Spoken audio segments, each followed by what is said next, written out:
Kita sering tahu apa yang benar. Namun dalam kehidupan sehari-hari, yang benar justru sering kita tunda. Kita jarang jujur pada diri sendiri bahwa yang kita tunda bukan sekedar tindakan, tetapi perubahan diri. Karena melakukan hal yang benar hampir selalu menuntut harga. Dan tidak semua orang siap membayar harga itu hari ini. Itulah sebabnya penundaan terasa aman. Ia memberi kita ilusi bahwa kita masih punya kendali, bahwa kita bisa tetap seperti sekarang sambil tetap merasa berada di pihak yang benar. Dalam kehidupan sehari-hari, bentuk penundaan ini sangat akrab. Kita tahu harus berkata jujur, tetapi kita memilih diam. Kita tahu harus memperbaiki hubungan, tetapi kita menunggu pihak lain dulu. Kita tahu ada kebiasaan yang salah, tetapi kita berkata, nanti setelah keadaan lebih baik. Sedikit demi sedikit, jarak antara kebenaran dan tindakan menjadi semakin lebar. Dan yang paling berbahaya, kita mulai merasa nyaman di jarak itu. Di titik inilah kita perlu berhenti sejenak. Bukan untuk menyalahkan diri, bukan untuk merasa bersalah, tetapi untuk jujur melihat mengapa menunda terasa begitu aman bagi kita. Karena jawaban dari pertanyaan ini akan menentukan arah seluruh pembahasan berikutnya. Jika kita jujur melihat hidup manusia, kita akan menemukan satu hal penting. Orang yang menunda melakukan yang benar bukan selalu orang yang tidak peduli. Justru seringkali, orang yang menunda adalah orang yang sadar, orang yang berpikir, orang yang menimbang akibat. Menunda tidak selalu lahir dari niat buruk. Seringkali ia lahir dari pertimbangan yang tampak bijaksana. Kita mempertimbangkan perasaan orang lain, situasi, juga risiko yang mungkin terjadi. Dan semua pertimbangan itu terdengar masuk akal. Namun, masalahnya bukan pada pertimbangan itu sendiri. Masalahnya adalah ketika pertimbangan menjadi alasan untuk tidak pernah melangkah. Setiap penundaan kecil mungkin terasa tidak berarti. Namun ketika penundaan menjadi kebiasaan, ia mulai membentuk karakter. Dan tanpa disadari, kita melewatkan banyak momen di mana kebenaran sebenarnya hadir dan menunggu jawaban kita. Disinilah kita perlu berhenti dan bertanya dengan jujur. Jika kita tidak menunda karena tidak tahu dan tidak menunda karena tidak mampu, lalu apa sebenarnya yang sedang kita lindungi?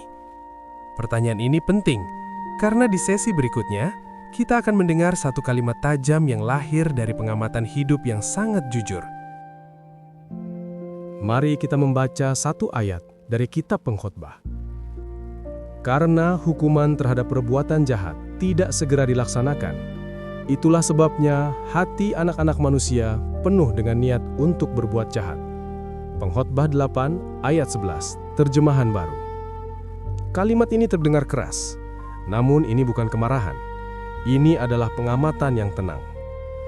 Pengkhotbah tidak sedang menunjuk satu kejahatan tertentu. Ia tidak sedang menceritakan satu peristiwa sejarah. Ia sedang berbicara tentang pola hidup yang terus berulang dalam kehidupan manusia.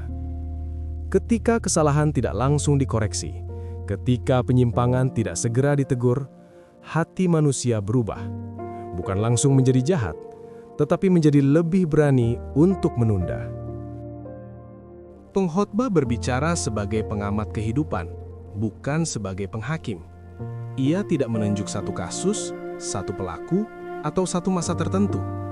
Ia menyorot sebuah pola yang terus berulang dalam hidup manusia.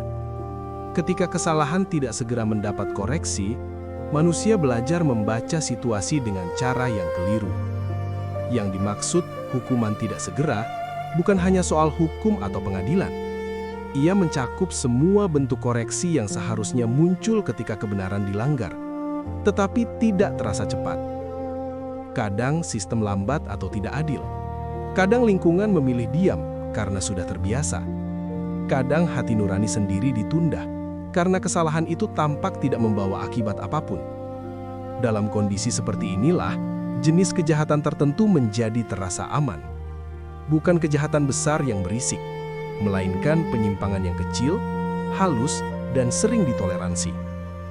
Ketidakjujuran yang menguntungkan, ketidakadilan yang dibiarkan, penyalahgunaan posisi yang dianggap wajar, dan yang paling halus, penundaan melakukan yang benar, padahal kebenaran itu sudah diketahui. Pengkhotbah tidak berkata bahwa manusia tiba-tiba menjadi jahat. Ia menunjukkan bagaimana hati manusia belajar dari pola yang ia lihat. Ketika kesalahan tidak segera dikoreksi, hati mulai menyerap pesan yang berbahaya. Bukan ini salah, tetapi ini aman. Bukan ini harus dihentikan, tetapi ini bisa ditunda. Disinilah masalah berpindah dari tindakan ke batin. Keterlambatan koreksi menciptakan ruang bagi pembenaran. Dan pembenaran inilah yang perlahan memenuhi hati manusia. Pengkhotbah tidak melihat kejahatan sebagai sesuatu yang muncul tiba-tiba. Ia melihatnya sebagai proses batin yang dibiarkan. Karena itu, fokus utamanya bukan pada menghukum secepat mungkin, tetapi pada menjaga kepekaan hati. Dalam kebijaksanaan ini, tanggung jawab manusia sangat ditekankan. Bukan menunggu dunia berubah atau menunggu hukuman datang, tetapi belajar menjawab kebenaran sebelum hati manusia terbiasa menundanya. Karena salah satu masalah terbesar manusia bukanlah tidak tahu yang benar, melainkan menunda terlalu lama hingga hati tidak lagi terganggu oleh kebenaran itu.